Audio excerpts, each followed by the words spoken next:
For as long as we've walked this earth, we've looked upward and wondered. The sky has always been more than air and light. It's been a symbol of freedom, of escape, of something greater than ourselves. In every civilization, in every age, humans have dreamed of breaking gravity's grip. We told stories before we ever built machines. Stories about men who flew too close to the sun, about gods with wings of gold, about heroes who dared to rise above their limits and paid the price for reaching too high. The legend of Icarus still echoes. He crafted wings of wax and feathers, and when he soared too close to the sun, they melted. He fell not because he wanted power, but because he believed he could transcend the earth. That story isn't just myth. It's prophecy. It's a warning and a promise. That flight would demand both brilliance and pain. But myths weren't enough. Dreamers began to test the sky. And the first to truly defy the earth was a man history almost forgot. Abbas Ibn Firnas, a scholar, inventor, and poet in 9th century Cordoba. He studied the air, watched birds glide on invisible currents, and wondered, could a man do the same? He built wings of silk and wood, crafted with precision and courage, and leapt from a tower into the open sky. For a few heartbeats he soared. For a moment humanity was airborne, but the air was unforgiving. He glided, then fell. He broke bones but not spirit. And as he lay wounded, he realized his wings had no tail to control descent. That observation, born of pain, would echo through centuries of aviation design. He failed, but he failed forward. Centuries later, another dreamer, Leonardo da Vinci, looked to the heavens with ink-stained hands and restless eyes. He filled his notebooks with the impossible, ornithopters with flapping wings, helicopter-like screws, machines that mimicked the very physics of birds. He never built them, but his drawings whispered to generations unborn. Each sketch was a seed, a promise that someday someone would make them real.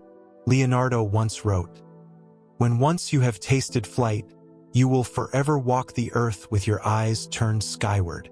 He understood what most men of his age could not. That flight wasn't a fantasy.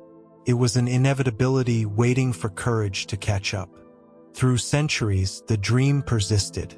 Inventors, tinkerers, and outcasts sketched wings in candlelight.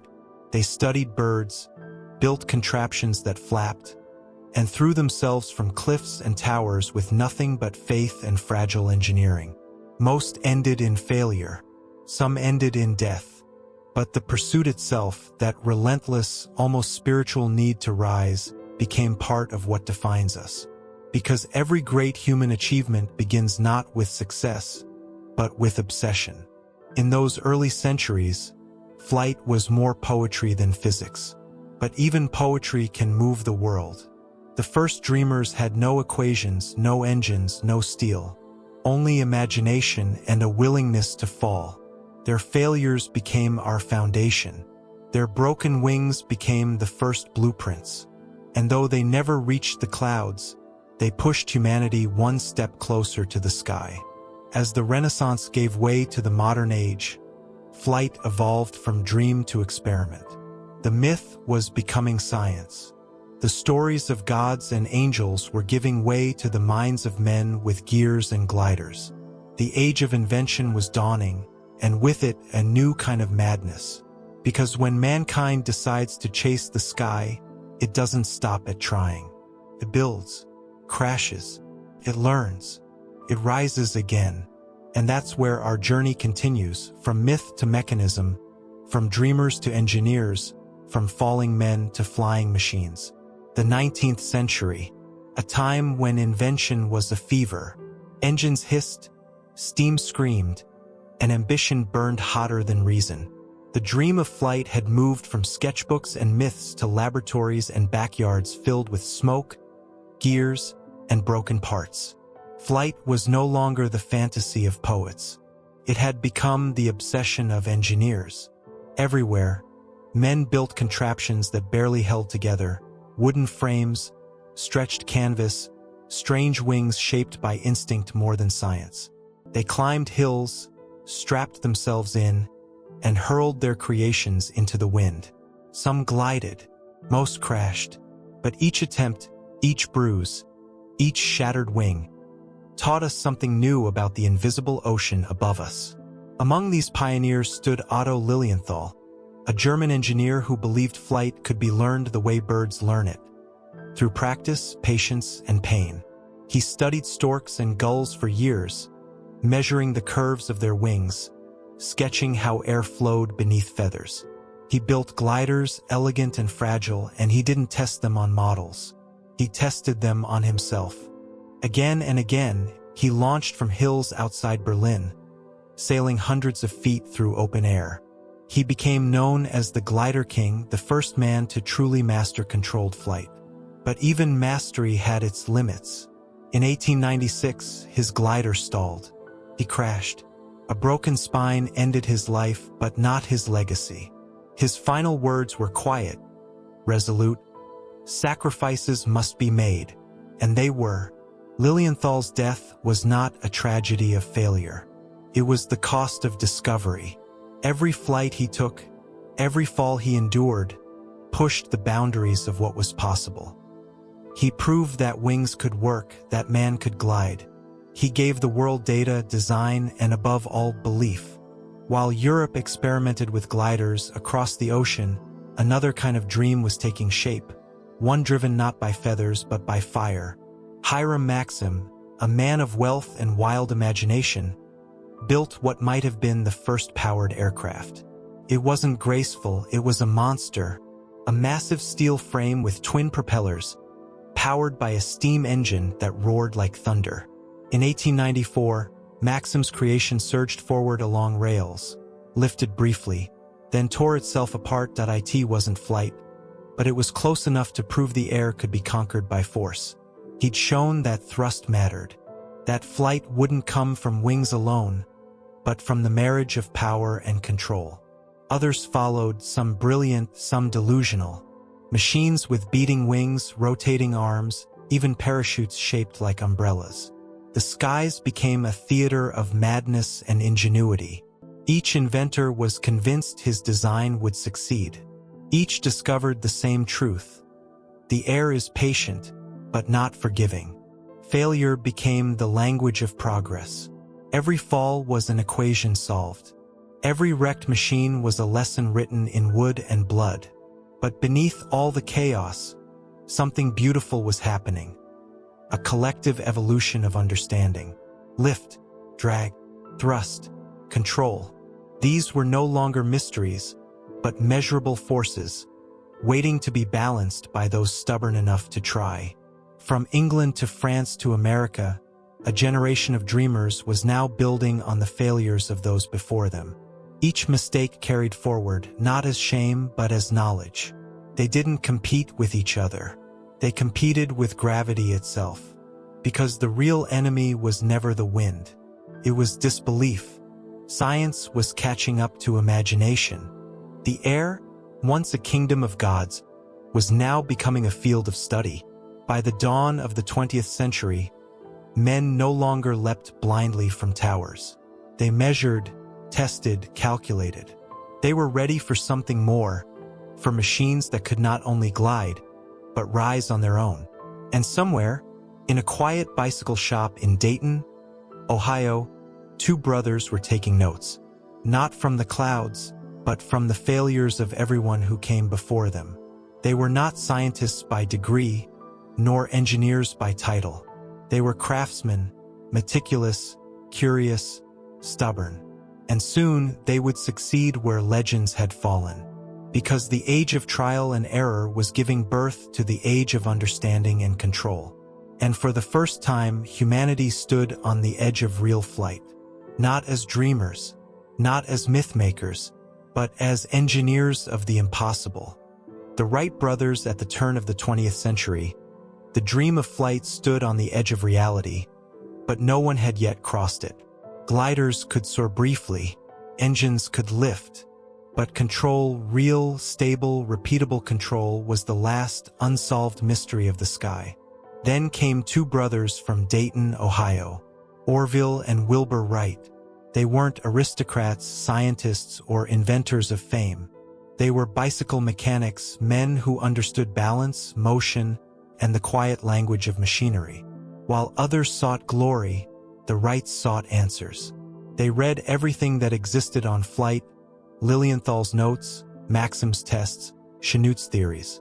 They learned from failure, not just their own, but everyone's. In the evenings, their small workshops smelled of oil and ambition. They built wind tunnels, simple wooden boxes that would rewrite aviation forever. Inside, they tested hundreds of wing shapes, learning what the sky would accept and what it would punish. They realized what few others understood. The air wasn't chaos. It had rules.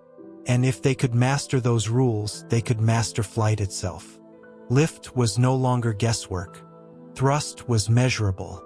And balance, that delicate dance between gravity and motion, could be achieved through control, not hope. They designed wings that curved just enough to invite the wind in, propellers shaped not by luck but by math, and a system of control wires that twisted the wings like a bird's feathers. It was genius disguised as simplicity. In 1903, on the sands of Kitty Hawk, North Carolina, their fragile craft, the Flyer, waited in the cold December wind. It looked almost too delicate to hold a dream that big. The brothers took turns at the controls, their faces set with quiet determination. The world wasn't watching. No reporters, no crowds. Just wind, dunes, and two men about to change everything. On December 17, 1903, Orville Wright lay face down on the machine's lower wing, hands gripping the controls. The engine coughed, sputtered, then roared to life. The Flyer shook, rolled forward on its rail, and for 12 seconds that rewrote human history, it flew 12 seconds. A mere heartbeat. But in that heartbeat, humanity broke its oldest boundary. The impossible had become real. It wasn't graceful. It wasn't long. But it was controlled, powered, and repeatable. The sky was no longer the realm of gods. It belonged to human hands. When Orville climbed out, he and Wilbur looked at each other. No shouting, no celebration. Just quiet awe. They knew what they'd done, and they knew what it meant. After that day, they didn't stop. They improved, refined, perfected. Each new Flyer went higher, farther, faster. They built not just a machine, but a system, a philosophy of control that became the foundation of aviation. But make no mistake, the Wright story isn't one of sudden genius. It's one of patience, persistence, and endless failure. They crashed more than they flew. They rebuilt after every fall. And in every failure, they found direction. The Wrights believed that success is not the opposite of failure, it's built upon it. Their discovery spread slowly at first. The world didn't immediately understand what they'd done. Many refused to believe it was even real, but the truth had already taken flight, and soon it would circle the globe. Within a decade, planes were racing across fields and skies, turning warfare, travel, and exploration on their heads. And it all began with two brothers, a wooden glider, and 12 seconds of courage. The Wrights proved that the dream of flight was not magic. It was mastery, a balance of physics, patience, and the relentless human urge to rise above the earth. Their legacy isn't just in the machines that came after. It's in the mindset they left behind, that every failure holds a lesson, and every setback hides a breakthrough. From that moment on, humanity was no longer bound to the ground. We had taken command of the air. But one challenge remained, not just to move forward through the sky, but to rise straight up from the earth. The next dream would demand even greater courage and even greater failure. It was time for mankind to learn how to fly without a runway.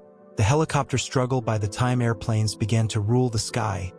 A few dreamers still looked at the horizon and said, "No, higher is not enough. We must rise straight up." They didn't just want to fly forward. They wanted to hover, to lift, to stand still in midair, to defy gravity without needing to run. It was one of humanity's oldest obsessions, vertical flight. The ability to rise like a bird, to drift over mountains and cities, to go where no runway could reach. But this dream was even harder than the first. If airplanes were born from courage, helicopters were born from stubbornness. Long before engines and rotors, Leonardo da Vinci had drawn a sketch of a spiral machine, a screw of air that could lift itself skyward. It was beautiful, ingenious, and centuries ahead of its time. But it was only an idea. The world wasn't yet ready for it. Then came the early inventors of the 20th century, men who looked at those old sketches and believed they could finally bring them to life.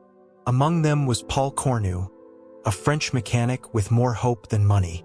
In 1907, he built a strange contraption, a frame of steel and wood, two large rotors spinning in opposite directions, and a small engine at its heart. He climbed aboard and throttled up. The machine trembled, the rotors screamed, and for a brief, trembling moment, it lifted a few inches from the ground. Then it shook, wobbled, and fell back with a crash. It wasn't flight, but it was proof. Cornu had shown that a helicopter could lift itself, if only for a heartbeat. And that heartbeat was enough to keep the dream alive. The next decades were filled with trials, experiments, and disappointment. Inventors everywhere tried new shapes, new engines, new rotors. Sikorsky learned that stability wasn't just about lift, it was about balance.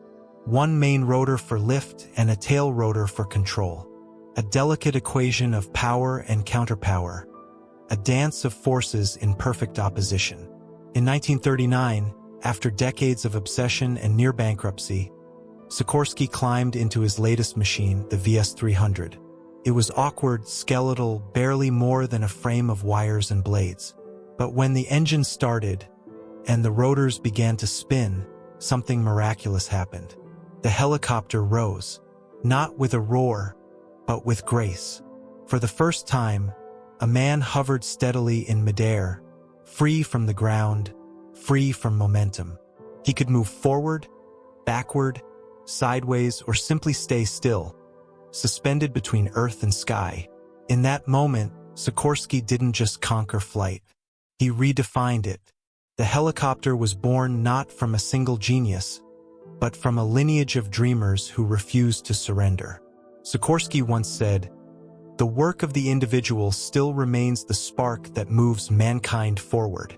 And his spark ignited an entire new frontier. Soon, helicopters were saving lives, reaching mountaintops, carrying soldiers, rescuing the stranded. They became symbols of precision and possibility. But even as they rose to glory, Sikorsky never forgot the path that led there. A path littered with wreckage, failure, and relentless persistence. Each failed rotor that shattered on takeoff, each blueprint that ended in smoke was not wasted effort. It was progress in disguise. Because in flight, as in life, success doesn't come from avoiding failure, it comes from mastering it. From Leonardo's impossible sketches to Cornu's trembling leaps, to Sikorsky's graceful hover, every generation built upon the wreckage of the last. And with each ascent, the impossible moved a little higher. By the time Sikorsky's machines filled the skies, humanity had achieved something extraordinary. We could now fly in any direction, in any weather, at will. But even as we mastered the sky, our eyes began to drift upward again, higher than clouds, beyond the blue, toward the stars. Because for all we had conquered, the dream of flight was never just about movement. It was about freedom and the unending human desire to reach beyond what we know. Legacy and future. Today, when we step into an airplane, we barely think about what it means to fly. We buckle a seatbelt, sip a drink, check our phones, and let engines carry us above the clouds. Feels routine, almost ordinary. But nothing about flight is ordinary. It's the result of centuries of failure, of risk, of sacrifice, of human beings who looked at the impossible and said, "Let's try anyway." Every smooth takeoff we enjoy is built upon the wreckage of the past. Every safe landing owes something to a machine that once crashed and burned. We glide today on invisible layers of history, from Abbas Ibn Firnas leaping from a tower, to Lilienthal crashing into a field, to the Wright brothers rising for 12 seconds, to Sikorsky hovering in the air. The story of flight is the story of human resilience. It's a chain of failures so persistent, so determined, that they eventually became success. And what began as a dream of wings has become something far greater. Now, machines soar faster than sound. Jets cross oceans in hours. Helicopters dance through storms. Drones map distant planets. We don't just fly anymore. We explore. But even as we reach the edge of space, the same question remains: where do we go next? Because flight, at its heart, isn't about technology. Electric propulsion, vertical takeoff crafts, self-flying taxis, solar gliders, each new innovation carries the same spirit that once pushed a glider off a sand dune. The dream of flight is alive, just wearing new clothes. And yet, we shouldn't forget, progress is never a straight line. Even now, failures happen every day. Prototypes crash, designs collapse, but each fall is another step forward. Each mistake brings us closer to something extraordinary. When you look up at a sky streaked with contrails, remember what it took to get there.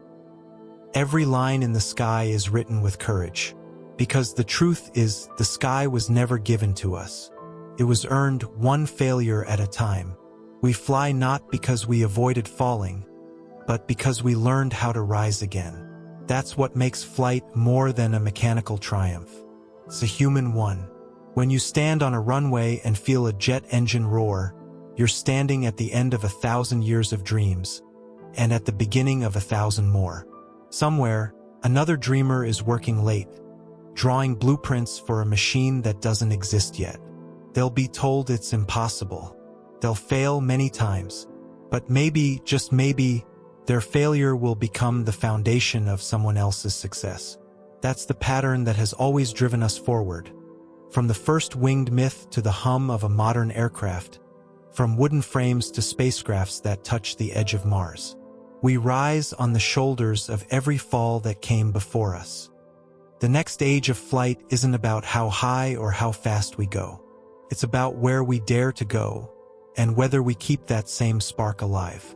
Because the machines may change, but the spirit that built them never will. It's the same spirit that made a poet in Cordoba leap into the wind. The same fire that made Lilienthal climb another hill. The same precision that drove the Wrights to chase balance. The same faith that carried Sikorsky into the air.